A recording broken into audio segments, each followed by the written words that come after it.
Thank you for your interest in the topic of dementia through the lens of human rights. My name is Christine Thelker, and I'm a person living with dementia. What are human rights? Every person on the planet is entitled to human rights as defined in 1948 in the Universal Declaration of Human Rights, the foundation of freedom, justice, and peace in the world. In 2015, the WHO stated it is widely recognized that people living with dementia are frequently denied their human rights, both in the community and in care homes. In many countries, people living with dementia are often physically and chemically restrained, even when regulations are in place to uphold their rights. Furthermore, people living with dementia can also be victims of abuse. For example, they may be beaten for being stubborn or exhibiting challenging behavior. Third parties may also use a diagnosis of dementia to their own benefit, such as using deceit to acquire a person's assets. This reflects the ethical challenge inherent in the support and protection of people living with dementia, and a legislation alone will not be sufficient to ensure the protection of their rights. The United Nations Convention on the Rights of Persons with Disabilities, that are known as the CRPD, is an international human rights treaty aimed at protecting the rights and dignity of persons with disabilities without discrimination. Parties to the CRPD are required to promote and ensure full enjoyment of human rights of persons with disabilities, including full equality under the law. Canada ratified the UN CRPD in 2010. The CRPD confirms that persons with disabilities have rights and are capable of claiming those rights and making decisions for their lives based on their free and informed consent, as well as being active members of society. The CRPD is also important as it helps to spell out practical steps to ensure persons with dementia enjoy human rights on an equal basis for others. Canadians have a perception that we are a leader in human rights on the international stage. We do have a better human rights record than many countries, but there is much we could do better. Canada was one of the first countries to ratify the UN CRPD. This means that people living with dementia should have the same rights and freedoms afforded to all Canadians. However, the human rights of people living with dementia are generally overlooked by our health and social systems. Let that sink in. I will repeat. The human rights of people living with dementia in Canada are overlooked by our health and social systems. Perhaps this is unintentional and people are unaware of Canada's commitment to the CRPD. But the whole point of defining human rights is to ensure that people are treated fairly with dignity and respect. Ignorance is an unacceptable excuse. I can tell you that as a person living with dementia, I do not feel respected or acknowledged by our federal government or our health and social systems.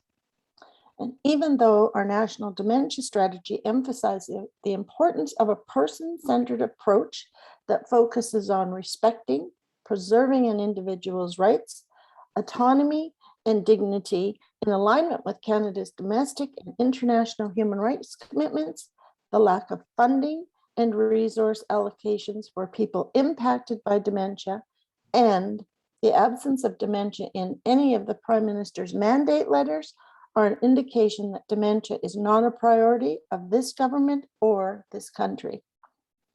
Due to the stigma and a lack of understanding of dementia and a lack of understanding what it means to have human rights, the human rights of people living with dementia are not protected by our health and social systems. These systems were not built using a human rights model, and this needs to change. Abuse happens when human rights are not well understood. As the pandemic is fresh in our minds, we're going to look at the intersection of human rights, dementia, and COVID-19. Canada has overwhelmingly failed to take sufficient measures to protect the rights of persons with dementia in their responses to the pandemic. Policymakers at many levels appear to have reverted to treating persons with dementia as objects of care or control, undermining many of the gains of recent years to enhance citizenship, rights, and inclusion. I'm going to walk you through a number of human rights articles as they pertain to people living with dementia and explain how they fall short. Article 25, Health, states parties recognize that persons with disabilities have the right to the enjoyment of the highest attainable standard of health without discrimination on the basis of disability. We were unable to see our doctors in person, and communicating with doctors by phone was difficult for many. There was an increased use of antipsychotics and other medications to manage long-term care residents. In some extreme cases, doorknobs were removed from doors to prevent people from leaving their rooms. Article 21, freedom of expression and opinion and access to information, states parties shall take all appropriate measures to ensure that persons with disabilities can exercise the right to freedom of expression and opinion, including the freedom to seek, receive, and impart information and ideas on an equal basis with others and through all forms of communication of their choice, including by providing information intended for the general public to persons with disabilities in accessible formats and technologies appropriate to different kinds of disabilities in a timely manner. We were confused and fearful by the mixed messages on the news about COVID-19. We need COVID-19 related information to be accessible and targeted for persons with dementia.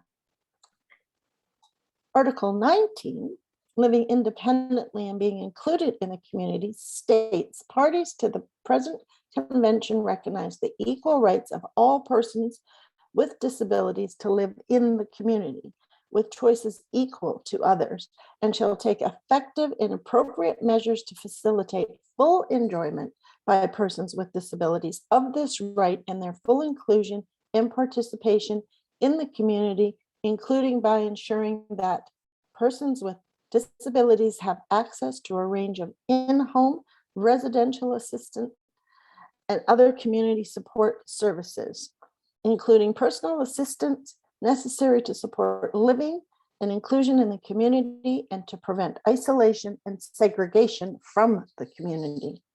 Recreation programs and activities were canceled. Family care partners were not able to visit family members in long-term care. People impacted by dementia experience social isolation and loneliness.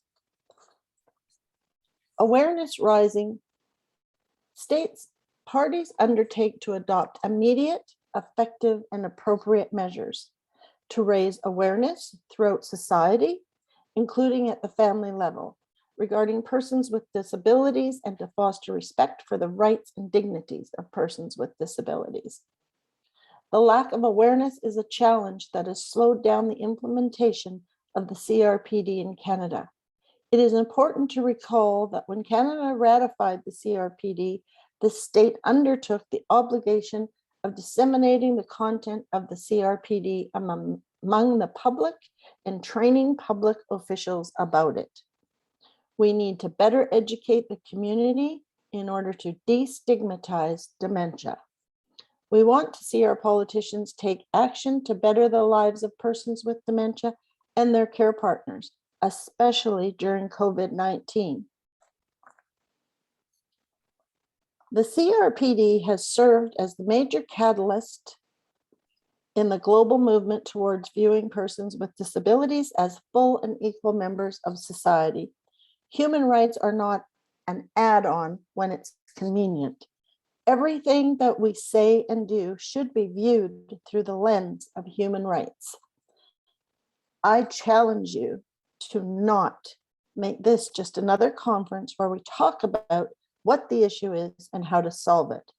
Never more in this century do we need people with dementia to advocate for themselves and for care partners to advocate for those with dementia.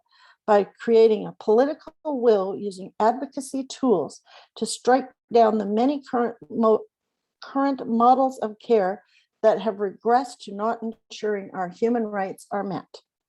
We must expect of ourselves and others to raise a voice, to raise the flag of the United Nations Convention on the Rights of Persons with Disabilities, and to fight for the dignity of those with dementia. Thank you for having us.